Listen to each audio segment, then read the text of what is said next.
YouTube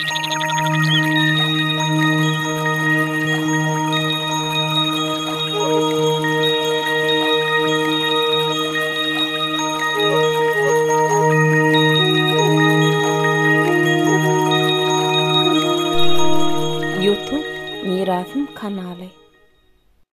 Şu zamanada yankı aydılan söz ahalili yaşamağa hoş kala, yönü ölün yaşamağa nan yetanak maskala diyen söz halkın içinde aylanıp başlayıptır diye. Bir yaşlılara varıp yetiptir diye. Buğday yetmezsizliği diyeni zirarlı. Yaşlılar üşüp maslahat ediptir. Hani bizim bir Kızılca baba çenli bizim yerimiz ahirin. Sırgadı Han'ın hatı var ahirin. Hani barıp gidin nirede halkı göçüp bolacak. Barimiz göçmölmü, yarimiz göçmölmü. Şey deyip uğradıptırlar bol, bir neyse adamlar uğradıptırlar, bular goğuştun degine varıptırlar bol, su var diye akıp duran, kaka varıptırlar bol, has ağırsı su akıp yatir, duşağı varıptırlar bol, yeni de su akıp yatir diye. Bir verilen adamlar duran yerinden izine gaydı veriptir diye. Mınça su var, kap kötün işlemeye gerek gelip, yankı yaşlıları aydıptırlar, şu suğun meteşliğe yok, şu halkın yarsını saklap oturuyor, su var ahirin, o yerde deyip aydıptırlar diye. Ondan bir yeri belli oluptur, göç gitmeli yer belli oluptur, ol adamlar diye aydıptırlar, inni kim göçmeli buna? Yer belli, halkın yarsına göçürmeli deyiptir, ol utomuş göçmeli mi? Ya toğtomuş göçmeli mi? Ya olmasa ulrak tirelerden gomur tiresini göçürölüyün mi?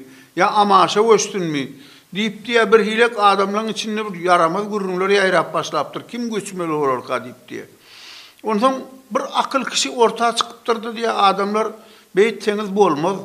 Gelmeli neyem edelim? Ha o neyem edelim?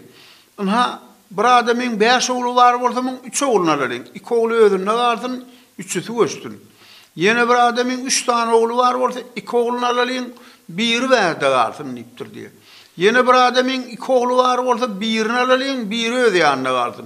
Bu bir Alamancılık zamanında haysıdır da burada birinin üstüne düşman solarını beylek tarafını çağırıp getirmeli olmasın. Doğanın kömeğini özü barsın deyip diye şey deyip aydıp durur, ay bollu da bollu. Edil son dişi hale gidip diye adamları şey deyip ikiye bölüp ağramlı böyle beyaskalar zamana değileyen zamana demedim şu aydışlarının şu 1808. 12. yıllara düşüyor diye.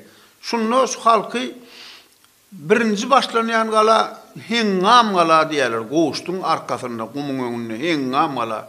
Onun Akça gala, Karaca gala, Karahan gala, hemen gum gala.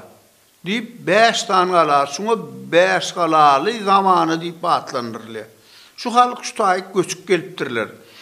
Şu atlarım Hocam Şükürhan Hivo'dan sonra nemeden gelenler sonra bunu 5 galalı zamana hanı edip belli yaptırırlar. Nazar Moğol'un oğlu Hocam Şükürhan'ı. Bir yaşaptırlar şu tayda bir suları boluptur. Hemme taraflayın şu in sonku kum alasına sonku doğurdu torluğun alasıyım at takıptırlar. Kum ala torluğun 2 adı var. Kalan yerler öz atlarına saklanıptır solon.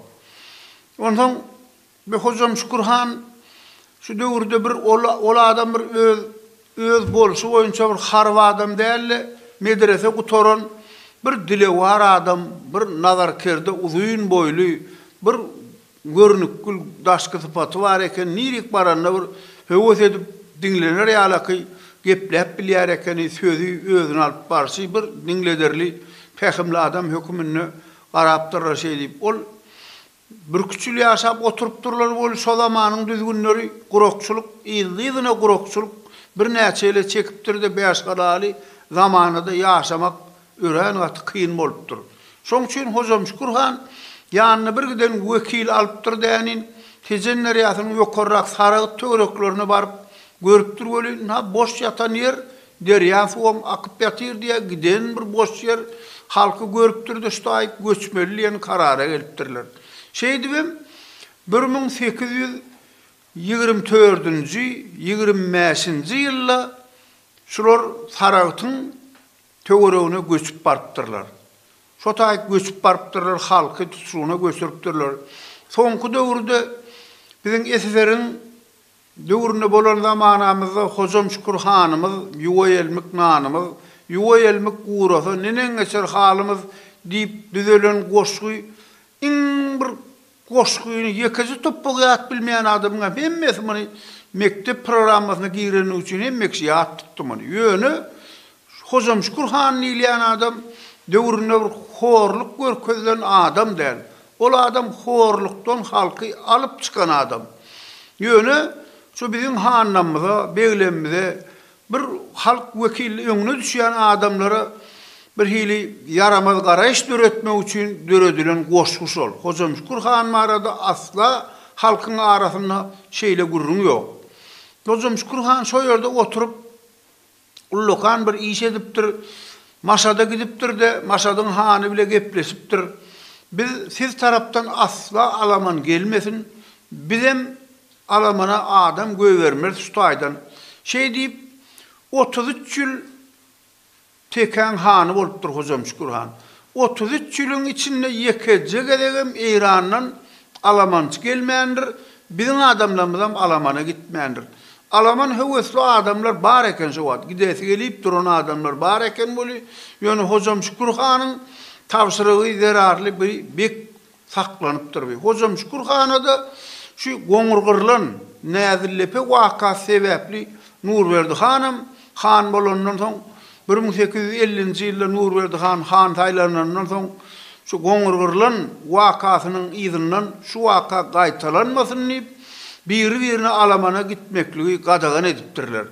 Sebäbi kimdir de bir adam alamana gitse, öwes alaman nip hökman o tarapam ýyzyna gaýdyp gelýärdi. Ýanky alamançylyk gidip bayan adamlara bir gyrada gaçyp galyp, bir oturan bir habar oturan benneňem ogly ýyzy öldürilip, bütün zady helak bolup äkidilýän bolan üçin Nurberdi han ferman çykarypdyr. Oň fermanyny gollap Hocam Şükür hanym hiç kime gidip alamançylyga gitmegi gadagan edipdir. Şol şertem saklanypdyr.